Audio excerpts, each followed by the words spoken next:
दर्शक बंधु चर्चित यूट्यूबर मिस्टर गुलुआ विषय एवं किए न जाने घरे घरे परिचित मिस्टर गुलुआंकर तांको धर्मपत्नी सहित जो लीला वर्तमान चली जो प्रॉब्लम चली समस्त को जना। आज कौन है मिस्टर गुलुआंकर धर्मपत्नी वर्षा जेतेबेले गुलुआ बापा सहित फोन रे कथा होउथिले सेही समय रे गुलुआंकर धर्मपत्नी वर्षा कॉल रेकर्डिंग टी ऑन कर देकी वर्षा तांकर पर्सनल यूट्यूब चैनल रे अपलोड करिसंती। आपण यूट्यूब रे विजिट करिकी तांको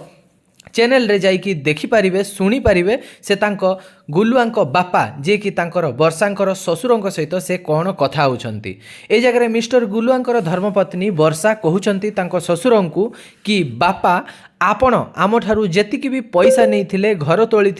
बा जागा किणिला बेलू जो पैसा भी नहीं से पैसा मते फेरस्त कर दियंतु जेहेतु आपण माने तो चाहू नाहंती मते रखिबा पई मिस्टर गुलुआ मध्य आपणक पुओ मध्य मते डिवोर्स देवा पई चाहूचंती ताहले मो बापा देइथिबा टंका आपण कोन पई रखिबे। तो मिस्टर गुलुआंकर धर्मपत्नी वर्षा कहउचंती जेहेतु आपण माने मते आपणक घरु तोली देले घरु बाहर करदेले सेति पई आपण जो टंका बा आपण जो घरे रहउचंती मो बापा दिया टंका रे आपण घर करिसंती जागा करिसंती आईफोन किनिसंती सबुतक मते फेरस्त कर दियंतु बोली से तांको ससुर मिस्टर गुलुआंकर बापांक सहित कथा होउचंती।